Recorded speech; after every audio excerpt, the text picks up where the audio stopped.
Salam kasih dalam Kristus Yesus. Kembali lagi bersama saya, Pastor Samuel Asarja Rapa.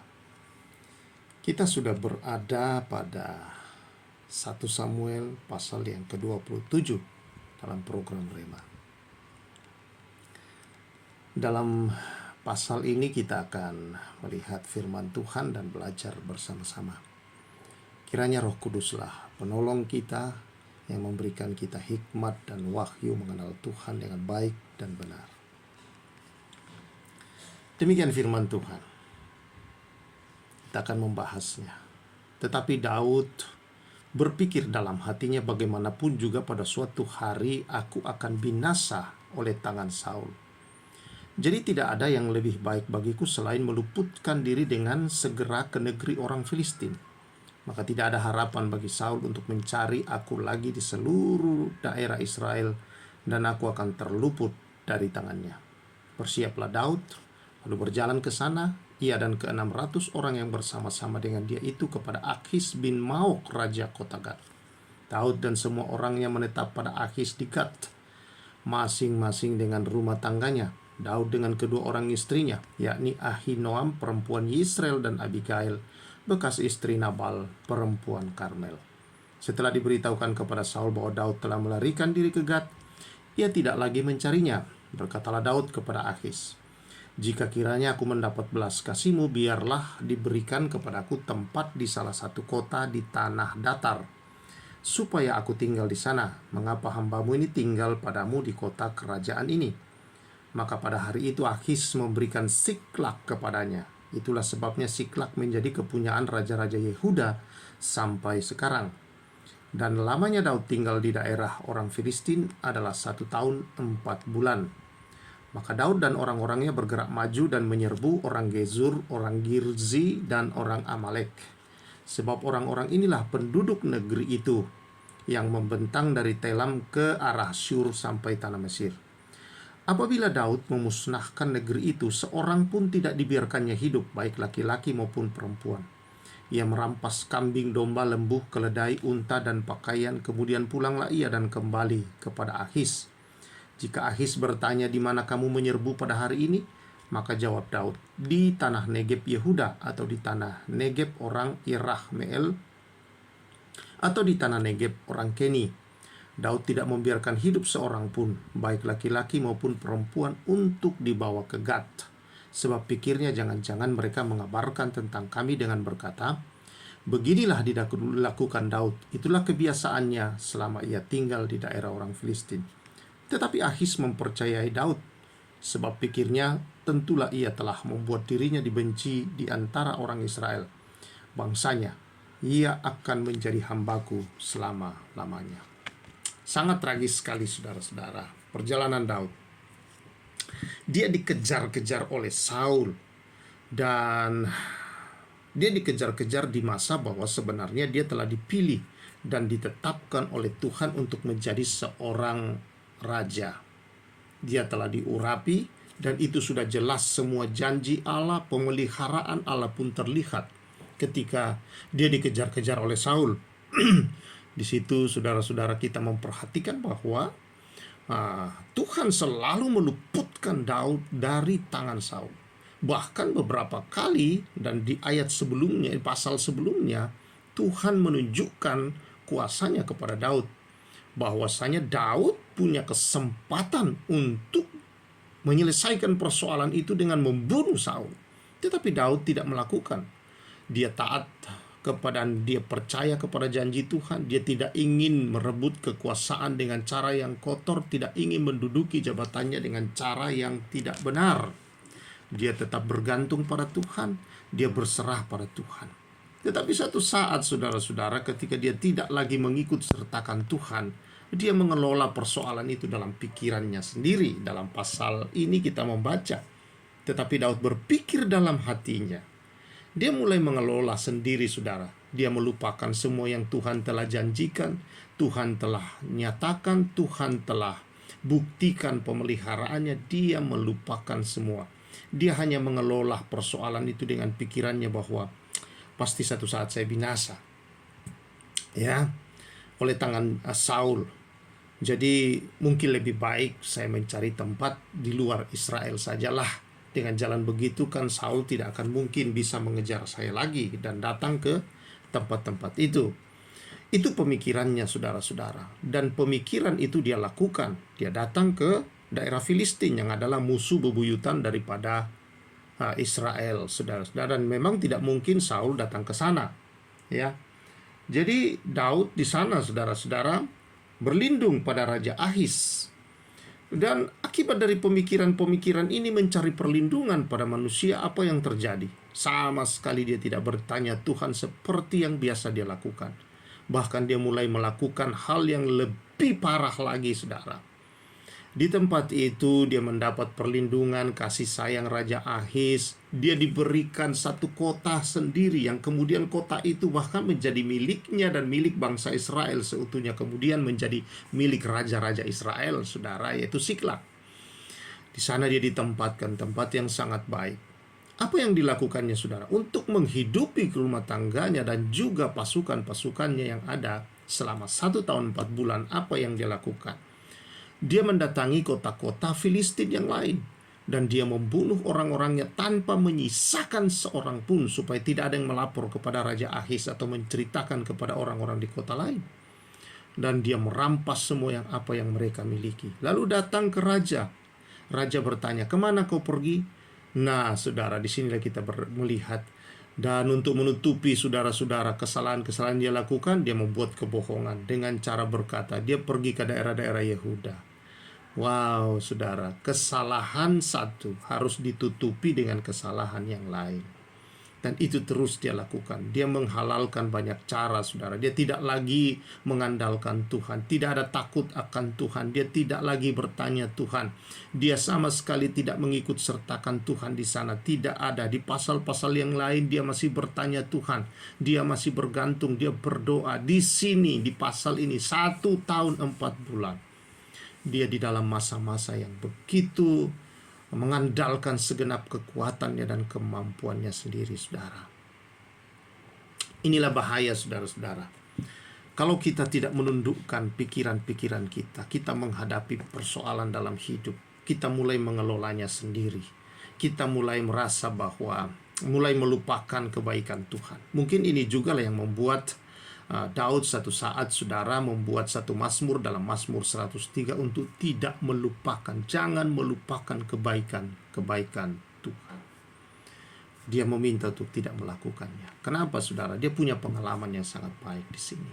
Dan pengalaman ini, saudara-saudara, bukanlah pengalaman yang membawa dia menjadi lebih baik, saudara. Ini pengalaman yang dia jauh dari Tuhan, mengandalkan kekuatannya sendiri. Dan akhirnya dia hidup di dalam kemampuannya sendiri, hidup di dalam dosa. Dari satu kesalahan kepada kesalahan yang lain. Menutupi kesalahan itu dia harus membuat kesalahan lagi, saudara-saudara. Dan dikatakan di sini, saudara-saudara, yang sangat mengenaskan adalah dalam ayat yang ke 11 dikatakan, beginilah dilakukan Daud. Itulah kebiasaannya selama ia tinggal di daerah Filistin. Kebiasaan Daud sehari-hari, saudara. Kebiasaan Daud. Dia membunuh orang-orang Filistin yang telah melindungi rajanya, memberikan dia tempat, memberikan dia kehidupan tanpa membiarkan satupun orang dalam kota yang dirampas itu. Dia membunuhnya, dia merampas semua hartanya untuk dia hidup. Bayangkan, saudara-saudara, dosa demi dosa dilakukan. Dia berada di tempat itu dan tidak pernah ada hubungan dengan Tuhan. Inilah, saudara-saudara, ketika kita memasuki masa-masa yang sulit, lalu kita merasa bahwa kita melupakan janji Tuhan, kita melupakan perlindungan-perlindungan Tuhan.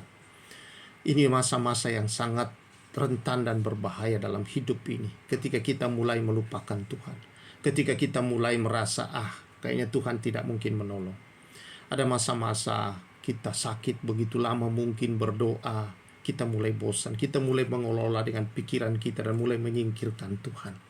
Kita mulai merasa bahwa mungkin Tuhan ingin menolong atau melakukan dengan cara-cara yang lain. Kan dokter juga, ya, dokter itu pemberian Tuhan. Bahkan ada gereja atau pendeta mengajarkan, Tuhan berkata, carilah Maka kemanapun, ke orang-orang pintar, dukun-dukun sakti, kesana pun adalah tempat yang disuruh Tuhan mencari. Saudara, inilah masa-masa yang berbahaya, di mana kita mengandalkan pikiran.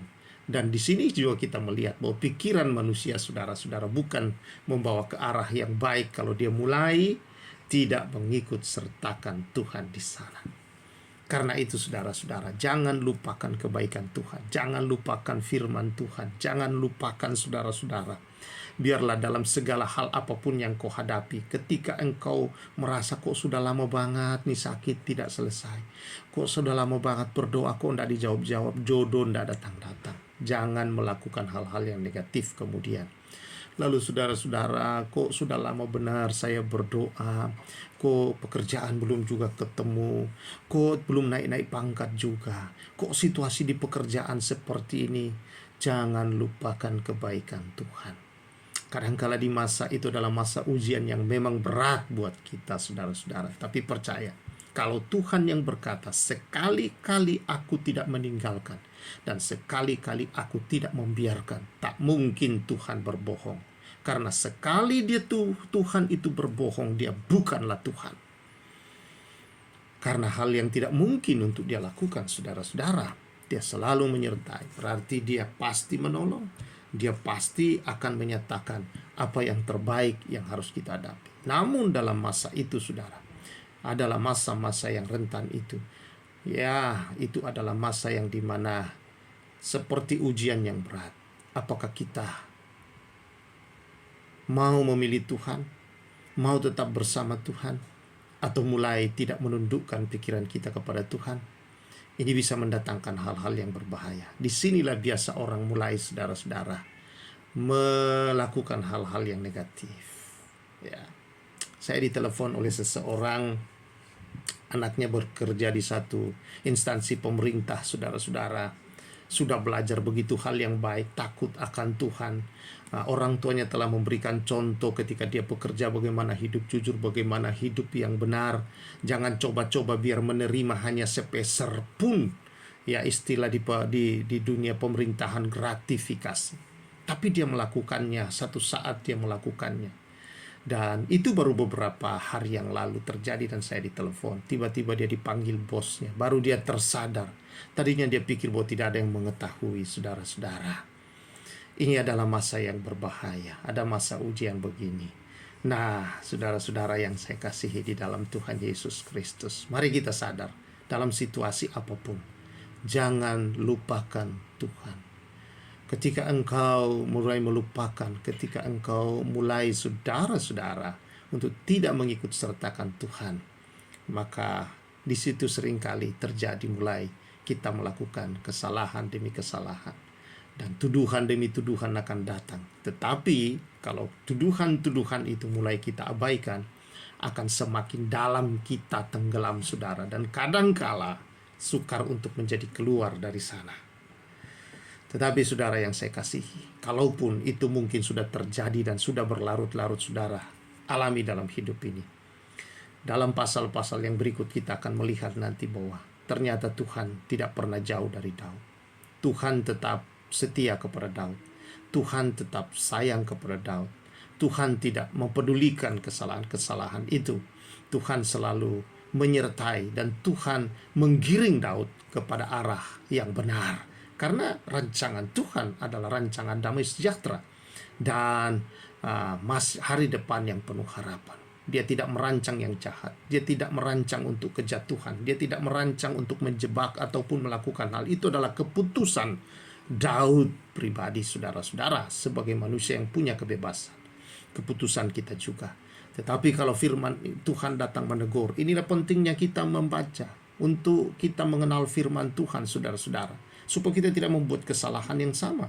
Firman itu mengajar kita, mendidik kita, menegur kita, ya, menuntun kita. Dikatakan dia adalah firman Tuhan, seperti dikatakan bahwa firman Tuhan itu adalah pelita bagi kaki. Dialah, saudara, yang menerangi.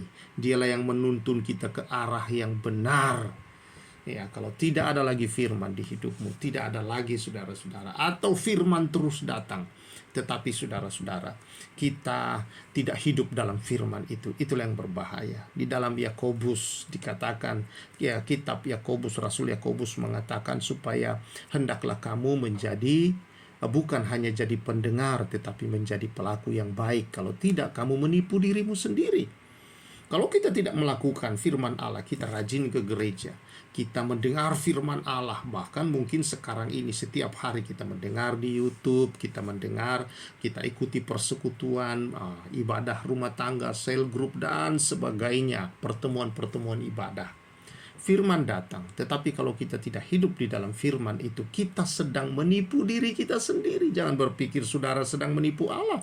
Jangan berpikir saudara sedang memperlakukan Allah tidak baik. Tidak, engkau sedang memperlakukan dirimu sendiri tidak baik. Engkau sedang membawa dirimu sendiri ke dalam sebuah penipuan terhadap diri sendiri. Dan itu artinya kita mencelakai diri sendiri. Itu artinya kita sedang menyusahkan diri sendiri. Itu artinya kita sedang membuat diri kita sendiri stres, tertekan, saudara-saudara, karena kita lepas dari firman Allah. Karena melakukan firman tidak akan membawa kita ke dalam kecelakaan, tidak akan membawa kita ke dalam kekecewaan dan ketakutan. Tetapi hidup dalam firman Allah akan menuntun kita kepada jalan yang benar, kebahagiaan, sukacita, damai sejahtera, hikmat yang membuat kita mampu menghadapi kekuatan untuk lepas dari segala belenggu-belenggu persoalan. Karena itu saudara-saudara yang saya kasihi, biarlah setiap firman yang ada itu dengan maksudkan supaya kita tidak membuat kesalahan-kesalahan yang sama. Kiranya saudara-saudara, kebenaran firman Allah ini mengawal langkah-langkah kita, mengawal hidup kita, untuk kita melakukannya dengan baik dan benar. Dan biarlah saudara-saudara, melalui kebenaran-kebenaran firman ini, kita semakin dikuatkan dan berjalan tidak melupakan Tuhan, tidak melupakan kebenarannya. Dalam menghadapi persoalan apapun, jangan lupa ikut sertakan Tuhan, berdoa, dan firman-Nya itu adalah sumber hikmat untuk kita memiliki kekuatan keluar dari setiap persoalan. Biarlah kebenaran ini memberkati kita semua, dan mari kita bersyukur. Biarlah kebenaran ini Tuhan mengawal langkah setiap anak-anak-Mu untuk tidak melakukan hal yang salah. Ada contoh-contoh yang sudah ada dalam firman Allah yang mengajar, menegur, mengubah hidup kami, memberi kami hikmat dan kekuatan menghadapi apapun di dunia ini. Berkati anak-anak-Mu ya Tuhan. Biarlah firman ini membawa kami lepas dari setiap apa yang tidak seharusnya kami lakukan. Demi nama Yesus, berkat-Mu atas umat-Mu. Amin. Puji Tuhan saudara-saudara. Selamat berkarya, selamat hidup dalam firman dan kebenarannya. Salam restorasi.